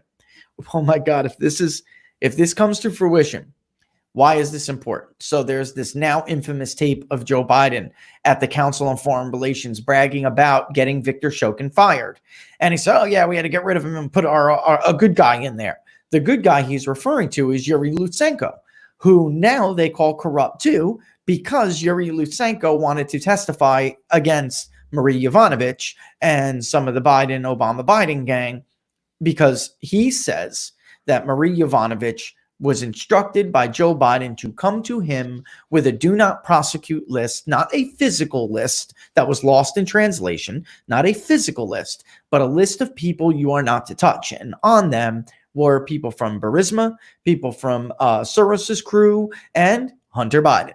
All right. So when Viktor Shokin refused the same kind of conversation that Yuri Lutsenko claims they did with him, then Biden pressured Poroshenko to get on the phone and get rid of Viktor Shokin, who now they call corrupt too. The guy lives in a shack. If he's corrupt and was on the take, Biden, Tim, then he was the worst criminal on the world, because he's got nothing. The old man has nothing. He's a little old man. In the history of former Soviet bloc states. If he's corrupt, man, he's the worst criminal. He didn't quite get it. He never understood the potential. The man lives in like a one-room shack. He's broke, and he's basically hiding from the powers that be all the time, But anyway, Todd is claiming that on this tape, you will hear Biden pressure Poroshenko to fire Viktor Shokin, and that he blocked the resignation of Yeltsin on February 16, 2016, at the personal direction of Joe Biden. Oh, wow. Okay. For people who don't know, Andrei Durkok, they hate him here. He is a nationalist. I will say he loves Ukraine. I'll put it like that. He's like, who's a figure here that is comparable to him? Jim Jordan, maybe. Jim Jordan, somebody like that. Not because he's, I'm not talking about morality, standing on one side of the law or the other. He's a bulldog. Just a constant vocal critic of the establishment deep state. Right. And then it says here, also, Poroshenko asked Biden to influence the self-help, which is the organization, regarding the position of the faction in voting for the prime minister. He complains about Abramovich, and at the end of 2016, Biden gives Poroshenko advice to nationalize private bank as soon as possible until Trump, who won the election, came to power. That's a big deal because of where some of this money went. And Biden is saying nationalize it. Why? Probably to keep it out of the hands of anyone who could investigate what happened. This could be, I have to go and look, which is why I'm just telling you what's going on. But apparently John Kerry is also on the audio tape when the men are discussing the firing of Viktor Shokin. Viktor Shokin, at the time, there is testimony to prove this is the case. At the time, he was making arrangements to basically pick up Hunter Biden and run him through the ringer with interrogation. They already got his buddy. His buddy was, in fact, prosecuted, his partner, Devin Archer. All right. And so this could be a big deal. I say we move on to CrowdStrike, but they hate Todd. And they'll try to smear him for this if this is true. All right. They will. This would be We'll have updates on that story as the week we'll update it. We'll update it. Let me give us a chance over here to go through this story and make sure, because it's if true, it's huge, and give us a chance to verify stuff like we like to on our own editorial standards, and we will bring it to you tomorrow along, because that will jibe with some of the other testimony we want to talk about anyway. But yeah, Tim's right. Give us some time to vet this puppy, because this could be huge. I need to go grab somebody who speaks Ukrainian. There's probably a translator involved, although Joe Biden, you'll be able to understand what he's saying, Tim, But anyway, give us a chance to review the tape. Let's talk about, and I meant to tweet that. Look, let's talk about CrowdStrike and move on. All right, I'm trying to answer you guys as I do this. The main theme of what we've been talking about, all right? And the main theme is that people who were on television pushing the collusion hoax, Tim, absolutely knew that this was bull, that this was nonsense. We did Susan Rice on Friday when you were gone.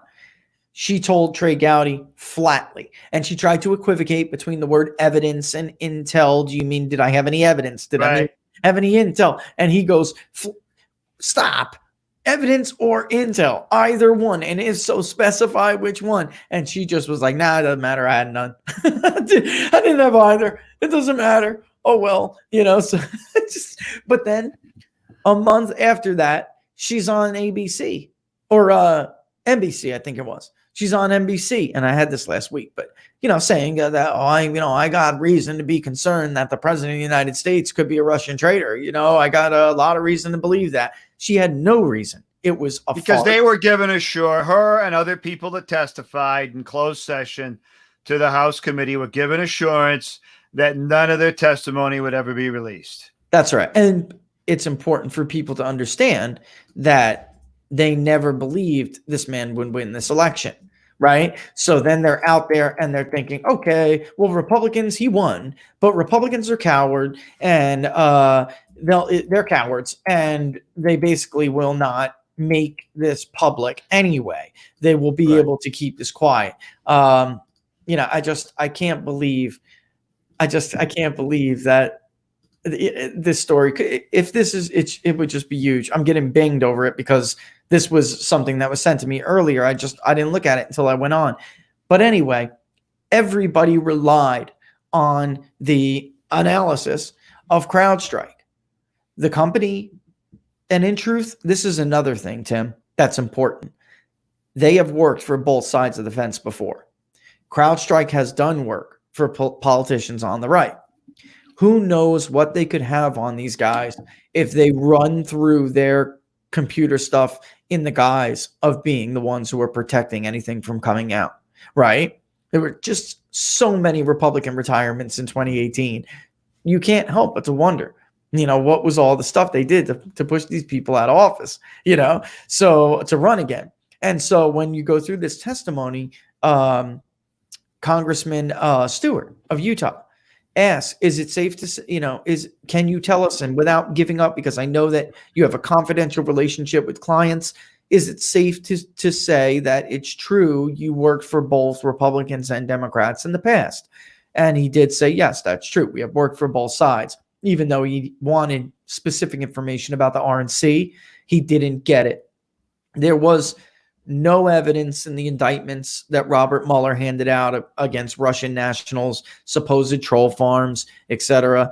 There was never any evidence that they were the ones who removed the material from the DNC server. He relied on CrowdStrike, right? And this is why this testimony was an absolute bombshell, and nobody really covered it last week. And it's going to be part of our Susan Rice, Clapper, Brennan, Comey, the lot of them. They all knew that there was nothing to this, despite what they told the public. When they are forced to raise their hand and talk under oath, they either tell you the truth or pretend they can't remember. But then they'll go on, and did go on for over 2 years. They upturned our country upside down and inside out with a conspiracy theory they knew to be false. Folks, listen to what I'm going to say right now. There is no evidence that Russia took anything off of the DNC server or John Podesta's server that later ended up in the WikiLeaks dumps. They claim interfered or influenced and gave the election to Donald Trump. Nothing. There is no evidence of that. In fact, if we all remember that piece by The Nation, a deep, exhaustive dive, former NSA analysts, computer specialists saying that there was no way, Tim, they could have taken all of that stuff off the server and those download speed times. No way. No chance. No how. Not remotely. No chance. And I'm thinking, I'm not an expert, but I am an administrator on our systems. If you go into, anybody's got a website knows, to take that amount of information requires somebody to go in. It's like an administrator on a cPanel on the back end and remove all of the emails off of a system, which would be huge. Our system is huge. The DNC is bigger because they have more staff than we have. 5 staff emails. Plus we have like independent emails. So you have like people who need to talk about advertising, contact, the general contact, applications. They're not used as prevalent as staff email, which is used every day. The DNC has far more people who have staff emails, and they use them far more. That amount of information is huge. To me, I was always wondering, how could it be that Russia did this in those speed times? Like, what those analysts were saying made sense to me. It did, but I'm not an expert in it. So let's go to the tail of the tape, right? This is the testimony. And if you can't see it, I'll just share my screen with you. I tried to get a graphic together, and basically it's ugly in the transcript. So I tried to make it a little bit more legible for you guys. But this was an interview with CrowdStrike president Sean Henry on December 5th, 2017. At the time, Devin Nunes leads the intelligence community.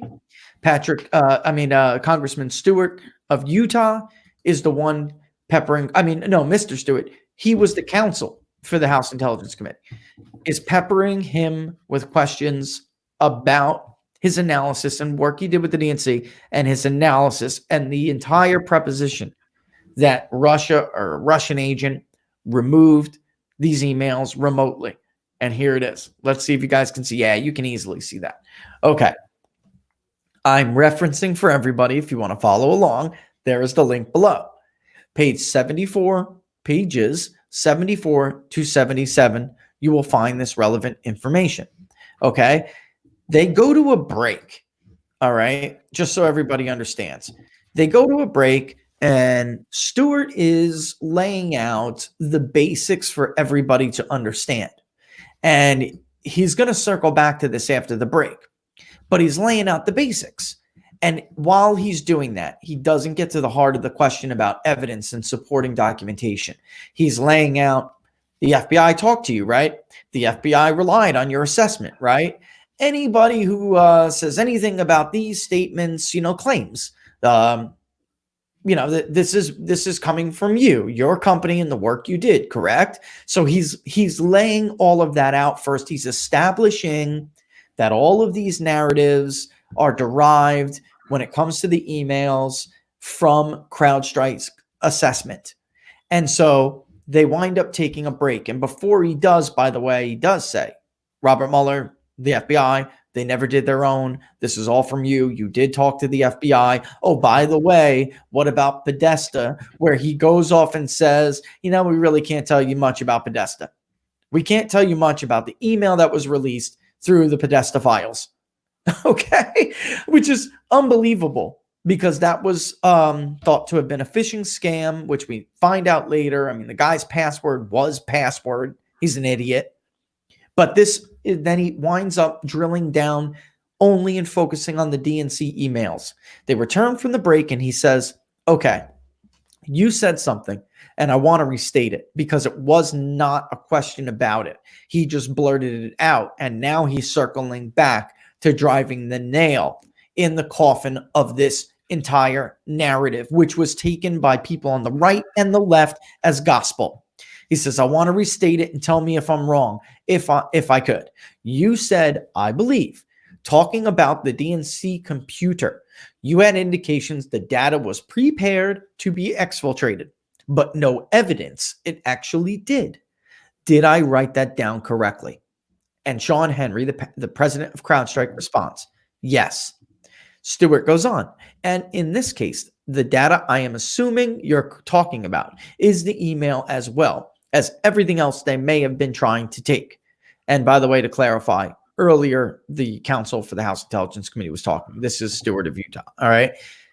And then Henry responds to that. There were files related to opposition research that had been conducted. So he's talking about something completely different in this entirety. And this explains some of these omissions in Mueller's indictments. He just didn't have any damn evidence.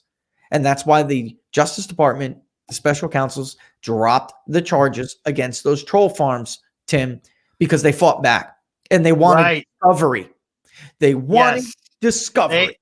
Right. The whole idea was they're never going to respond to these lawsuits. They're never going to show up for anything, but we got to accuse somebody of something. But then a couple of those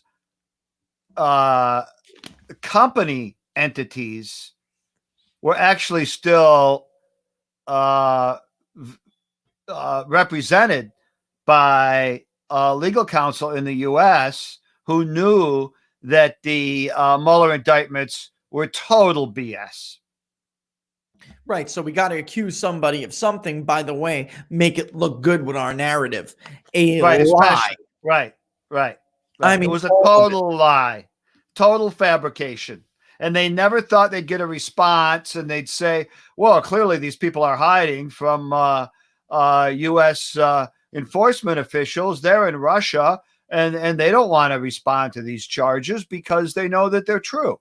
Well, the reality is the team Mueller knew that they were fabricated. That's and right. Then when the company, when the entity, not the individuals, responded aggressively and wanted a discovery hearing ASAP, the team Mueller just freaked out.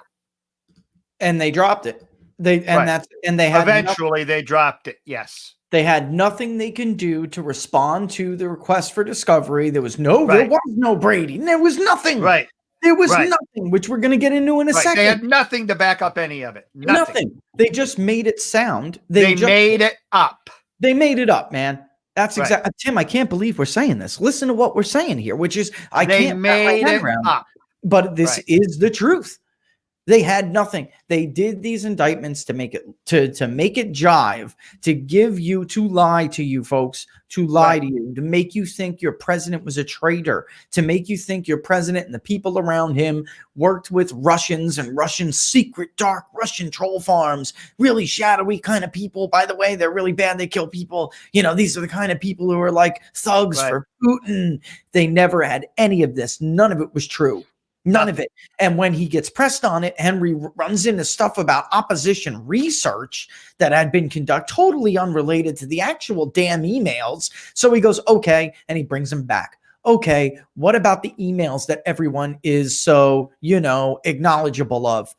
Were there also indicators that they were prepared, but not evidence that they actually were exfiltrated? And he says, again, Sean Henry, president of CrowdStrike, the company the FBI relied on, the company the media relied on, the company special counsel Mueller and Andrew Weissman relied on. There's no evidence that they were actually exfiltrated. There's circumstantial, he goes on to try to say, and Stewart cuts him off and says, okay, but no evidence that they were actually exfiltrated. But let me also state that if somebody was monitoring an email server, they could read all the email. And he goes, right, before I get back to it. Okay, and because he goes on to say, and there might not be evidence of it being exfiltrated, but they could have knowledge of what was in the email. Folks, what he wants you to believe by saying this, what he wants you to believe is that somebody made up all of those documents, made them look like source documents, because what was leaked on WikiLeaks were source documents. They weren't pictures of the email. They weren't recreations of the emails.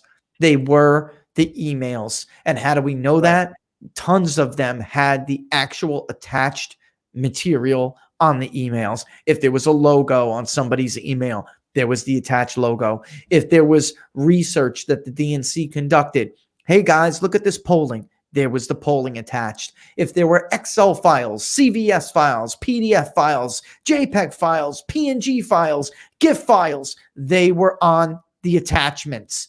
And he wants you and us and all of us and Stewart of Utah to believe that somebody could have read all of that information. And what, Tim? Recreated it all? How the hell did they get the source documents? This is so patently, I almost cursed. It's such a BS. It is such BS.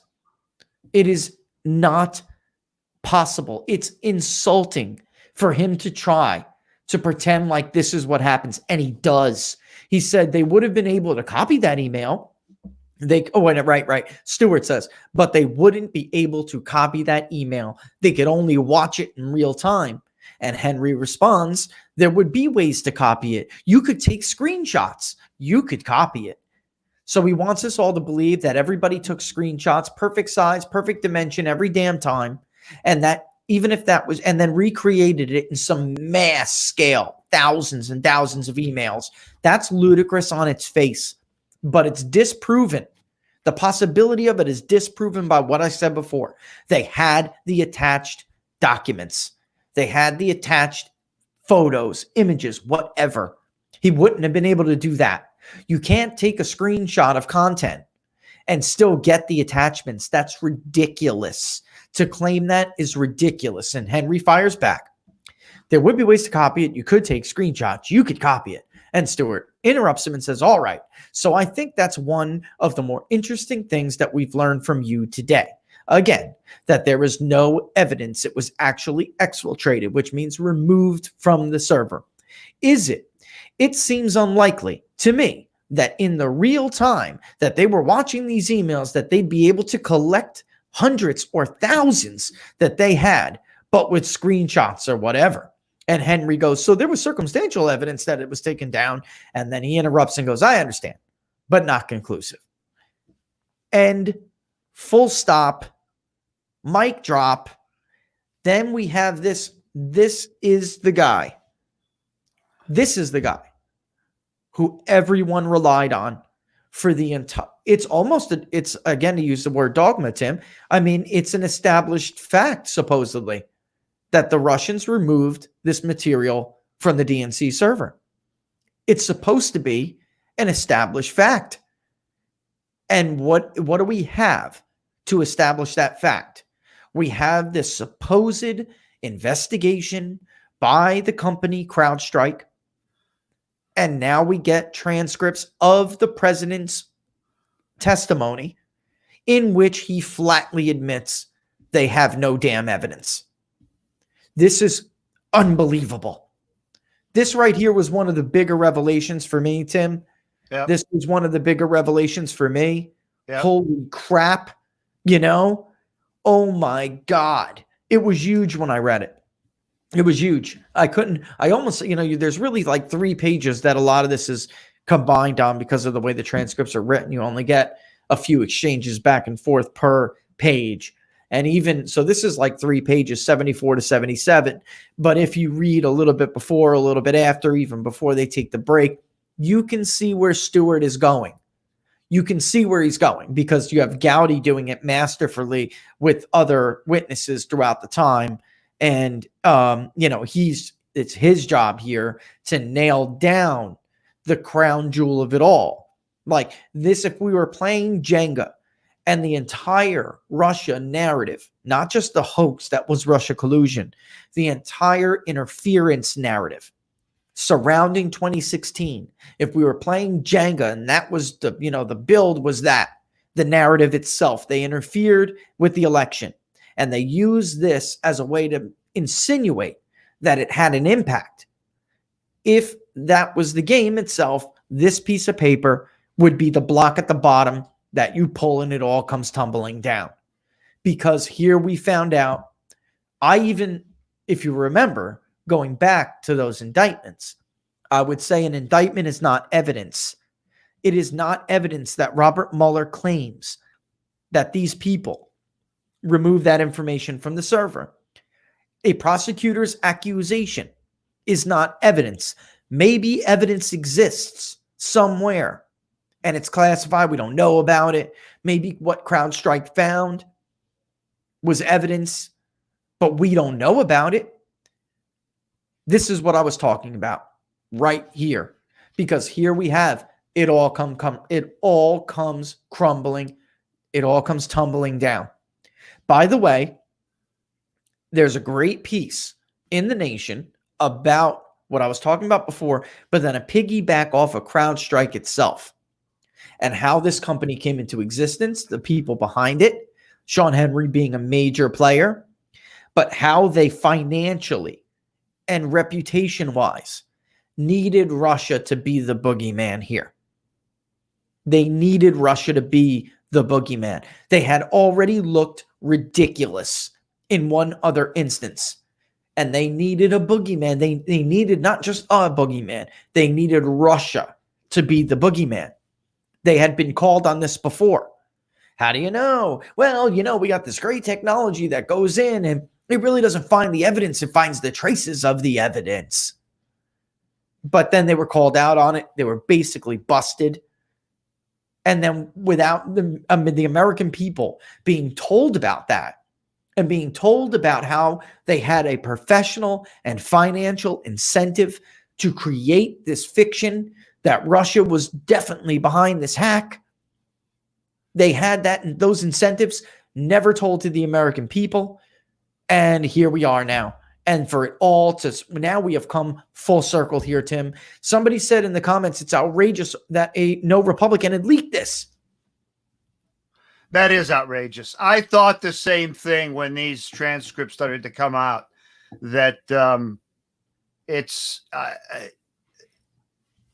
inexcusable to me that the Republicans did not leak this stuff. Well, that goes back to page, I think it's 40 something, where he says, well, have you worked for both parties? And he admits, yeah, we work for both parties. And when you have this kind of software or you have this kind of company, you're basically handed the keys to the most intimate areas of somebody's life and privacy. Yeah. And you can only imagine what these guys pull on these people. I'm not saying, I'm not making any accusations here, Tim. I'm just saying, it is inexcusable. Meanwhile, you know why it's so inexcusable? Not because you want your lawmakers to leak, especially not on the House Intelligence Committee, but you have so the Democrats do it on a daily and hourly basis. And they were doing it with lies. Right. Lies. So it's right. They were leaking lies, not even truths. That's right. That's what I'm saying. So Adam Schiff is going on ABC this week, He's telling George Stephanopoulos, we know Russia took it. We know they did. And I have evidence of collusion. I mean, we know that was a lie. In plain sight. Susan Rice, Samantha Powers, John Brennan, they told Schiff to his face there was no evidence. They had nothing. Right.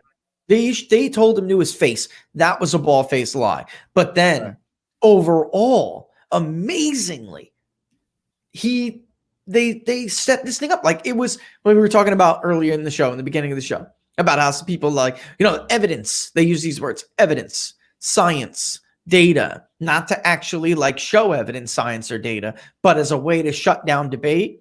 They successfully did this here. They successfully used CrowdStrike. We have evidence. CrowdStrike's, it showed it definitively. I mean, I've heard that word. I've heard it like without a doubt, beyond a doubt. It was Russia. What CrowdStrike should have already been lost all legitimacy for their coordination with the Trump dossier. And even before that, they shouldn't have ever had any credibility to begin with. Again, we should pull this up. We're almost out of time, but I should have had this ready at the queue. That's my mistake, but I will go back and find it. They already had these problems, Tim, where they would like falsely accuse nation state actors, and they were wrong. One time it was like, oh, it's Russia, and they're the only ones who have that technology, and then it turned out the Chinese also had it. Right. And it was most likely China, not Russia. So they needed a Russian boogie, not just that boogeyman. They needed a Russian boogeyman. It's like everybody got what they wanted. And somebody said in the queue, rhinos are just as corrupt as Democrats. I think you guys, I know a lot of conservatives watch. I'm sure the audience is primarily conservative. I think you need to come to grips with the fact that Republicans are just as corrupt. I really have to tell you that. I've always told you, like, I'm not like the Republican pundit or the conservatives pundit. It's the people's pundit for a reason. They're all crooks. Most of them are all crooks. What explanation does Lindsey Graham have for his behavior over the last few years? They just replaced one crook, Richard Burr, with my senator, who I don't like. It's well known. I don't like him. I don't like him professionally. I don't like him personally. Marco Rubio is not the man to lead the Senate Intelligence Committee. He is a warmonger. He is intel friendly. And he, like McConnell and Graham and Richard Burr and Mark Warner, were more concerned about protecting Robert Mueller throughout what we now know was a total witch hunt. They were more concerned about protecting him from the president, who, by the way, had every right and every power to fire that SOB if he wanted to. There was never a question of whether Donald Trump had the constitutional authority to get rid of Robert Mueller, Tim, especially since the appointment of Robert Mueller himself violated DOJ guidelines and policies. Rod Rosenstein violated his own department policies and guidelines by appointing somebody like Robert Mueller. We've been over this a million times too. Right. Rubio, rewind the tape, folks. Rubio was right up there with Mark Warner. He was right up there with Dick Durbin. He was right up there with the rest of them. Chris Coons, the fraud that he is too, moderate. He's just as big of a fraud. We got to protect Robert Mueller. We got to make sure Robert Mueller has the freedom and independence to conduct his investigation. He was never conducting an investigation. He was conducting a cover-up. Because if you think Robert Mueller didn't see that transcript, you're crazy. Or whoever he had. The guy was just an empty shell at this point. Andrew Weiss was running the damn show over there, right? It was just it was an empty shell of a man. And he did himself and the country a total, horrible, tragic disservice, really. Oh, crap. We've blown through this already, Tim. Don't forget, guys, again, just for the taking. All right, let's just go. You know what? I'll do some of my drone spiel. You're watching Inside the Numbers with the People's Pundit. I'm the People's Pundit, Rich Barris. You guys can follow me at Peoples_Pundit. Look, I did it, Tim. I did it right. I figured out my brain. It was working. And I'm joined by Tim, the Source Anderson. Guys, take a minute. Follow him on Twitter at TJ Anderson1. Don't forget to subscribe to the YouTube channel before you go, or if you're watching this, do it now.